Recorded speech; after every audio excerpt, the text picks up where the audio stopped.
Hey brothers and sisters in Christ and people of YouTube. It's been raining this morning, which is nice. It's cold.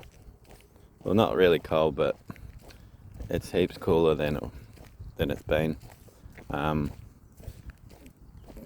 But still heaps of flies. Summer's finally here. What's the best revenge on a narcissist? Absolutely none at all. Just moving on with your life and living in peace. Like, you've probably seen it yourself when you were with the narcissist, that they could never sit still. Like, they always had to be doing something. They always had to be like moving around. They just couldn't chill out with you. They were always on the go. And the reason they're always on the go is, one, they want to make you look bad. They want to make it look like you do nothing. So they'll be on the go. But the thing is, what they do is never really productive. Like with my narc, she'd be sitting there with a little Vietnamese broom, sweeping up, and she'd have her phone in the other hand, pretending she's watching something on her phone, but actually just like videotaping you non-stop. And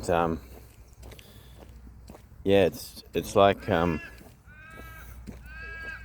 doesn't matter whether they do a good job or not. They got to keep moving because they got so much guilt inside of them and shame for all the bad things they've done, that if they sit still, that's when it comes upon them.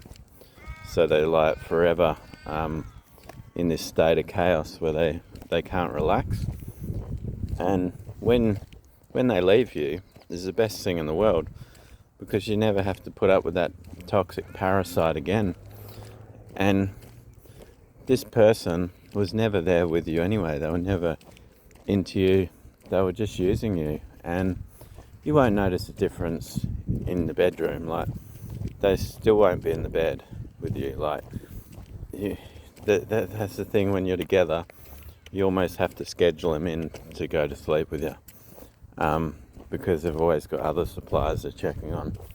So the thing is, the way God gets vengeance on you is it's a very subtle way. Like, he just starts taking people off them and things off them, because a narcissist will forever have a smile on their face, forever be running around trying to flirt and play with all these different people. But after a while, those people start to disappear on them, and this is for God's glory, and basically His justice for what they did to you. And yeah, now it's raining, which is lovely. So it gets to the point in their life where they start to lose everything. Like, when they were with you, they had a nice cozy place to stay. They didn't have to worry about paying bills. And then the next person they go to has a less nice place to stay. Maybe it doesn't have as many rooms or as many places for the narcissist to store their things, so they have to put them all in boxes. One of the things my narcissist used to tell me was, she didn't hang around her own people, the Vietnamese group, because there was too much drama in that group. Like, because she attached herself to the Filipino group, and I always found that weird, because they don't speak the same language, and it would be difficult for her to relate to them. But then I started to realise the truth. It's obvious that the Vietnamese group that she called too dramatic had seen through her BS, or must have had some people from her hometown there and just gone, oh, I know her. She's like this, and she's like that, and just outed the narcissist. Because why would a narcissist move countries in the first place? They wouldn't do it for marriage. They wouldn't do it for business reasons. They would only do it for things that suit their interests. Like, for instance, when they get found out in their hometown and they got nowhere to go and they just have to leave. And I've always believed this with them, because basically you can't just run tricks all the time and just think you're not going to get caught out, especially as the devil has no new tricks. So once you start doing the same things but to different people, people start to remember. They go, oh, didn't you do that to the last fella? Didn't you? You know, and then you get alienated. And this is what God does to them, especially after they come after a child of God. He starts separating them from different people. They might hear a rumor. They might just remember something that they'd put on the back burner for a while and go, oh, didn't you do this? Didn't you do that? And then they start to pull away. And when the narcissist leaves a good supply like you, an A grade, they start to take more risks, and they start to get very, very bold. And like, this person has a kid, but they're still racing around, sleeping with all these different partners, having unprotected sex. And it's like, so they're just playing Russian roulette with their health, and they're just going to end up with STDs. And this is all by design too. Like, God gives them over to a reprobate mind. He starts saying, well, if you want to do that, and I'm going to let you do it. And it's almost like he finds them, he just gives them people like, oh, here's another one, and they're not quality people. They're not people like you. They're people that are going to use the narcissist and just waste their time. Like, exactly the things they did with you are going to happen to them tenfold. And then people start to see it. They go, oh, she told me she was a good person and that she was just looking for marriage, and then I see her with all these different fellas.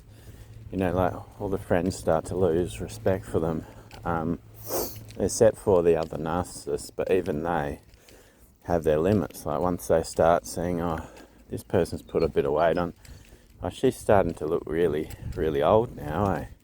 Oh, we can't be taking photos with her, you know. So they just see, narcissists are all about their image. So once they see that she's not good for their image, then she starts losing those people too. And it gets to the point that she has nobody. She's just sitting in some cracked den of a house, and just that's when the guilt and shame will come upon her, and God will make her suffer for all the things that she's done, because it gets to a point when they can't keep the noise up. Like, when the narcissist left me, the guilt and shame was so high that it had to walk around with earpods on all the time. It had to have music playing all the time. It just wasn't normal, the amount of noise it needed to have around it at all times. And then it's also had some sedatives in its room. Like, why would you need sedatives? Like, having trouble sleeping, are we? Why would you have trouble sleeping? Like, if you've done an honest day's work, you'd be tired, you'd just fall asleep. But these people don't even do that. They don't do an honest day's work. Like, they get themselves in positions where positions of power where they don't have to do the work. And even if it's grunt work that people normally do, they'll find a way to get other people bullied into doing it for them, while they just sit around on their phone all shift. Not their phone, but their 3 phones, because they always have multiple phones. And even my narcissist had 3 phones, and she had an iPad, and she had a laptop. So why do you need all those devices? Like, it just seems like you're doing something fishy when you have that many devices. Like, you can have a phone with 2 phone numbers on it. Like, why would you need to have three phones for yourself? Like, it's just really bizarre. And like, not only that, but when it would come home, right, it would be coming out late at night to fish one of those phones out of its car. And it's like, why would you be hiding a phone in your car unless it's so your new supplier can't tell that you've also got another supply, like a backup burner supply. So you have to put that phone in there so it rings out and nobody knows, while you got your clean phone that you use for, like, when you want to act all prim and proper. So yeah, they're just really strange birds, but God ends up just taking everything from them. And maybe they do have 3 smartphones, but it's pretty hard to keep track of 3 phones. Like, most people lose one phone when they've got it, like they just end up dropping it somewhere. And when you've got 3, it's hard to protect 3 phones, like, and God will make it that they get stolen, or something happens to them, they break. Like, it's just going to get to the point where they just have nothing or no one. And when their own community won't accept them in the town they're in, it says all you need to know, really. But you don't have to do nothing. Like, since being apart from this narc, I've had nothing but peace and quiet. It's just uncanny how peaceful it is in my life. Like, I get up every day and there's no noise. I can just focus on what I've got to do, and just live my life. And when you've got no stress, no anxiety from people, you just are at peace. It flows out of you into other people, like, and wakes other people up, because they're like, how can you be so happy and calm all the time? And it's like, because I don't put up with other people's BS. And that's the thing, as a child of God, He gives you permanent peace, but you have to protect that peace.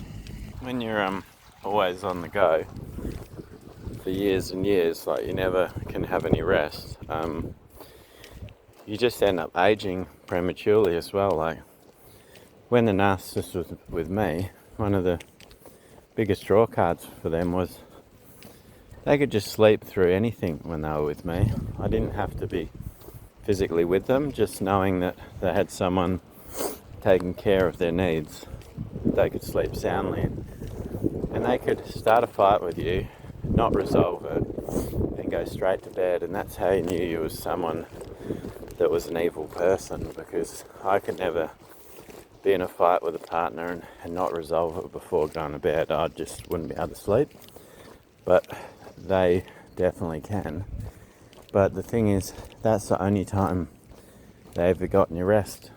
It was when they had someone quality like you in their life to calm them.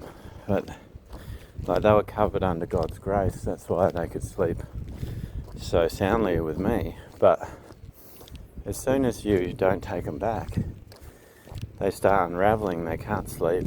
They're getting more and more bold, doing more and more stupid things, sleeping with more and more partners, and just having lots of brief, pleasurable moments, just really feeding their flesh. But the thing is, they just start looking older and older, because you cannot sustain yourself when you can't sleep. And God said the wicked shall find no rest, and He's basically kept that going. Like, it's every time I used to see them coming home, it's like they just look worse and worse every time.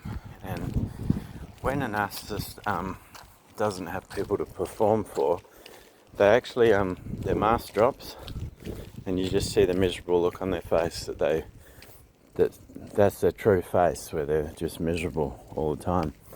And even when they're at parties, if they think nobody's looking, they'll drop their mask and they'll have that face of misery on.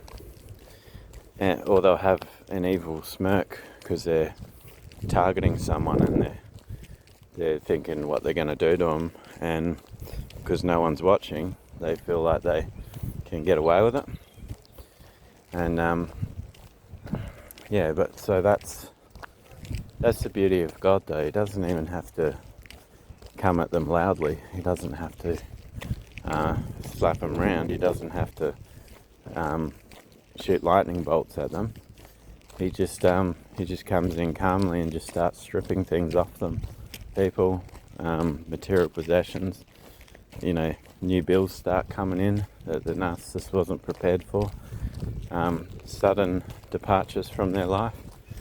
Like, if you think they're with a new supplier, right, a new partner, and you think that that person's going to put up with as much as you did, you got to be kidding yourself. Like, that person's probably going to kick them to the curb a lot sooner than you will. And the narcissist really doesn't have a lot of people to rely on, because they keep raging out. Because when you don't get any sleep all the time, you can't keep up that mask. Like, eventually you're going to start having a go at people. So they get online and they start becoming obsessed with you because you're the one that got away, and they can't understand how you saw through them, that they become obsessed. And every time they see you happy, they start raging out, and they start taking out on the new supplier. They start taking out on their friends. Like, they just can't help it. Like, they get to a point when they just can't hold it in anymore. It's like, I don't know if you ever saw that movie American Psycho, and by the end he just starts pulling a gun out and starts just randomly shooting people because he's a psychopath and a murderer. But all of a sudden it gets too much, and he just starts raging out, and then they end up getting him in the end. But basically, similar thing happens to the narcissist. They can't hold their emotions in anymore. They know they've been defeated, and that breaks their ego, because they're like, well, I'm the best. How did this happen? I'm the best. And it doesn't compute. And when you base your life on illusions and falsehood, it all comes crashing down. Like, the truth comes out in the end. And what did you do? You just kept living your best life. You didn't have to do nothing. Just focus on yourself, and God will defeat your enemies. Like, that's all I've done. The more, when I try to put my hand on things, like, people would tell me, oh, you need a lawyer to do this. Oh, this is going to happen. You're going to have to do this because that's what the law says. And the more I took my hand off and went, well, no, I'm a child of God, and I think God's going to deal with them. And that's exactly what happened. The more I put faith into things and took my hand off things more, because when you move out the way, God moves on your behalf and fights your battles for you. And you can read that all through the Bible. All the times the Israelites were going to battle, and God says, I give this into your hand. Like, I give you the battle.